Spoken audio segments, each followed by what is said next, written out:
Shalom, selamat pagi saudaraku. Kembali pagi ini kita bertemu dalam kasih dan anugerah Tuhan. Pagi ini kembali saya menyapa saudara dan mengajak saudara menikmati berkat Tuhan melalui sarapan. Satu hati, raih harapan. Firman Tuhan adalah harapan. Dan firman Tuhan pagi ini kita akan membaca dari Amsal pasal 3 ayat 29. Janganlah merencanakan kejahatan terhadap sesamamu, sedangkan tanpa curiga, ia tinggal bersama-sama dengan engkau. Nasihat yang diberikan melalui Amsal ini kadang bagi kita terasa agak janggal. Akankah kita merencanakan kejahatan bagi sesama kita? Mari kita teliti lebih dalam kata merencanakan, agar kita memahami ayat ini dengan lebih baik.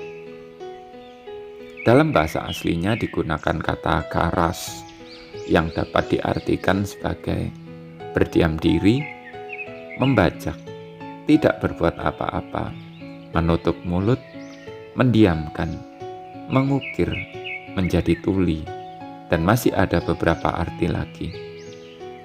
Namun kata tersebut paling banyak digunakan untuk tindakan yang berkaitan dengan mulut, yakni menahan bicara. Baiklah, sekarang kita perluas arti merencanakan kejahatan ini dengan kata berdiam diri atau mendiamkan. Menjadi masuk akal bila tidak berbicara itu masuk kategori merencanakan kejahatan, terutama bila kita tahu ada orang yang akan melakukan kesalahan atau orang itu akan mengalami kerugian dan kita diam saja.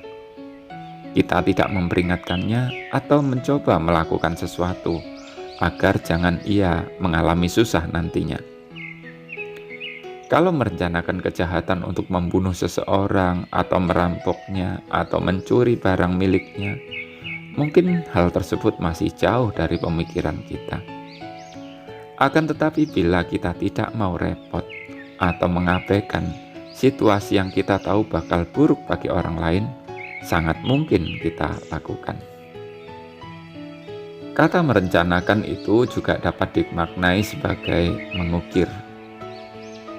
Mari kita bayangkan, seorang yang akan mengukir tentu di dalam pikirannya telah ada bentuk yang sudah dibuat. Oleh karena itu ia dapat menuangkan idenya pada kayu atau material lainnya dan menjadikannya sebuah benda sebagaimana yang telah terbentuk di otaknya. Lalu apa kaitannya mengukir ini dengan merencanakan kejahatan terhadap sesama? Saya menyoroti bagian ini pada kata memikirkan sebuah ide, dan kata sesama itu kita persempit karena jika kita terapkan arti luasnya mungkin masih akan kurang jelas. Di pikiran kita, kata sesama itu biasanya merujuk pada tetangga, teman kerja, orang-orang yang kita temui entah di jalan atau dimanapun. Coba perhatikan kalimat setelah kata sesamamu itu. Tanpa curiga, ia tinggal bersama-sama dengan engkau. Siapakah orang yang tanpa curiga tinggal bersama-sama dengan kita? Paling jelas adalah pasangan, suami atau istri, dan anak-anak. Bagaimana kita merencanakan kejahatan terhadap mereka? Kita memikirkan sebuah ide. Mungkin awalnya kita hanya berpikir untuk kesenangan diri saja. Saya lebih perjelas idenya, misalkan selingkuh. Kita tahu dengan pasti bahwa perbuatan ini akan menyakiti hati istri dan anak bila mereka tahu.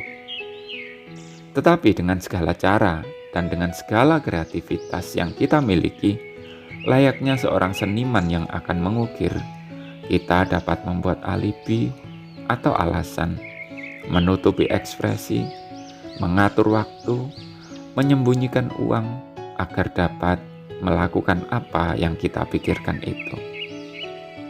Itulah hal yang paling jelas dikategorikan sebagai merencanakan kejahatan terhadap sesama. Mungkin saudara dapat mengembangkan nasihat tersebut dalam praktik-praktik lainnya. yakni tindakan yang berpotensi merugikan dan menyakiti orang lain, tak terkecuali orang-orang terdekat. Selamat pagi saudaraku, selamat beraktivitas. Tuhan memberkati. Jangan lupa sarapan.